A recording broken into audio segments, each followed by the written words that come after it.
आपको हंसी और मजाक का भरपूर अनुभव होगा। इस नाट्य प्रतियोगिता में सभी कलाकारों ने अपने मनोबल और रंग बिरंगी कहानियों से हमें रूबरू कराने का इरादा किया है। आइए इस मनोरंजक सफर में हम सभी मिलकर शामिल हों। In this theoretical journey, each participant has crafted a unique narrative blending their passion and skills to deliver a memorable performance. Get ready to be entertained, moved and immersed in the artistry of our talented actors. So without further ado, let's the curtain rise on our drama competition where imagination takes center stage. First we have Team Bholi, the tale of a bitter truth by University of Lucknow Old Campus. One more point, we also welcome our esteemed judge, Miss Shruti Mishra, for the drama competition. Please give a round of applause for her. Now I'll welcome Team Bholi.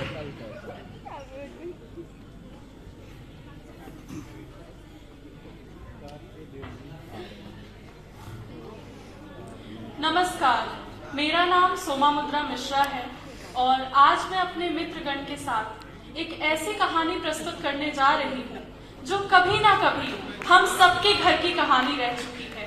ये कहानी है उत्तर प्रदेश के एक छोटे से गांव की, जहाँ फिर एक बार एक बच्ची की किलकारियां गूंजती सुनकर लोगों की आंखें नम हो जाती हैं। आइए देखते हैं इस घर का शोककुल माहौल।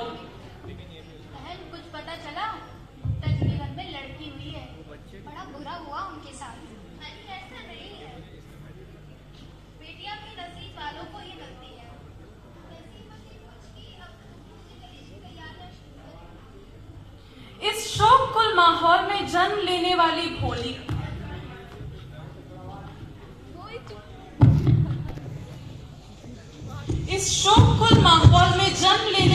भोली न जाने क्या क्या झेलते हुए 18 वर्ष की हो जाती है। 18 वर्ष तो बीत जाते हैं, पर इतने लंबे समय में भी ना लोगों की सोच बदलती है और ना बदलता है वक्त। पापा, मैंने सोचा है कि मैं आगे की पढ़ाई डीयू से करूंगा।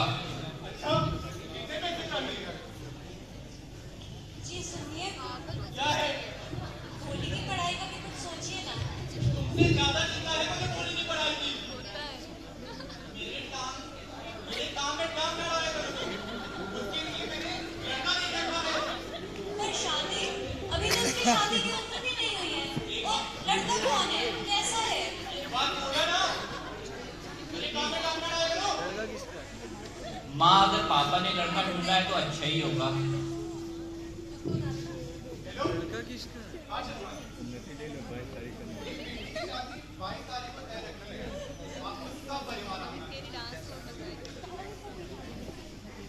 अच्छा पापा, शादी की बहुत सी तैयारियां करनी होगी।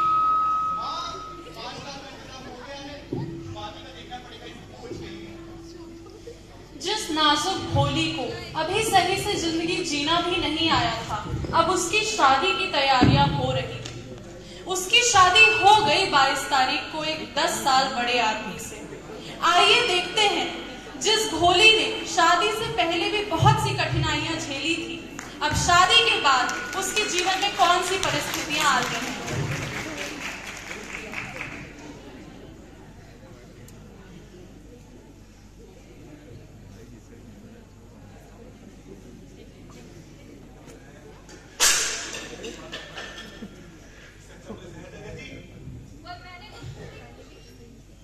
माँ, मैंने तो कहा ही था, इस लड़की को बस दिखावा आता है। क्या बोलूं मैं बेटी, ना दहेज मिला, ना अच्छी बहू मिली। इसके बाप ने तो 8 लाख में ही निपटा दिया। माँ, ये तो कुछ भी नहीं। इस लड़की को काम एक कौड़ी का आता नहीं है, मगर सपने बहुत ऊंचे देखती है। ऐसा क्या हुआ बेटा? पढ़ लिख कर नौकरी करना चाहती है। भैया, इसके घर से जितना मिला है उसमें तो हम इसको सिर्फ खिला ही सकते, पढ़ाई तो बहुत दूर की बात है। बस करो, अब बस करो, नहीं जीनी मुझे ये जिंदगी। इस जिंदगी में ना ही तो ना सुख के 2 पल है,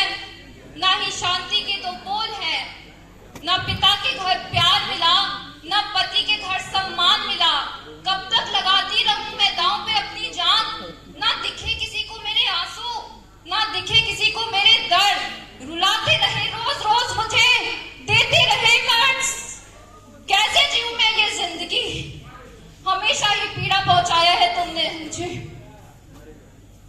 अपने इस जख्म को खत्म करने के लिए मैं जाऊं तो जाऊं कहां?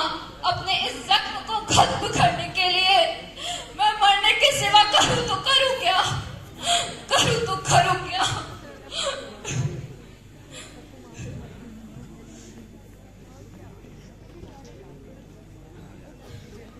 अरे सुनो संसार वासियों, ओ संसार वासियों, सुन रहे हो? क्या तुम्हें नहीं दिखा इस भोली का दर्द? क्या तुम्हें नहीं दिखा इस भोली के आंसू? या तुम्हें सब दिखता है, बस तुम बनते हो अनजान। तुम तब तक नहीं सुधरोगे जब तक अनेकों भोलियां दे देंगी अपनी जान। इन्हें पढ़ाओ, इन्हें लिखाओ, इन्हें तुम शिक्षित बनाओ। बेटी होने का असली अर्थ क्या है फिर तुम वो जानने पाओ। 9 महीने जो गर्भ धारण करती है उसे तुम कमजोर कहते हो। 9 महीने जो गर्भ धारण करती है उसे तुम कमजोर समझते हो। अगर इतने ही बलवान हो तो क्या बलिदान देने की क्षमता रखते हो? अगर इतने ही बलवान हो तो क्या बलिदान देने की क्षमता रखते हो? अरे तुम्हारे खाने में नमक भी कम होता है तो तुम चिल्लाते हो। क्या कभी महावरी से पीड़ित महिला का सर तुम प्रेम से सहलाते हो? उठो नारी, उठो, अपने अस्तित्व को संभालो। एक दिन ही नहीं, हर दिन नारी दिवस बना लो, हर दिन नारी दिवस बना लो।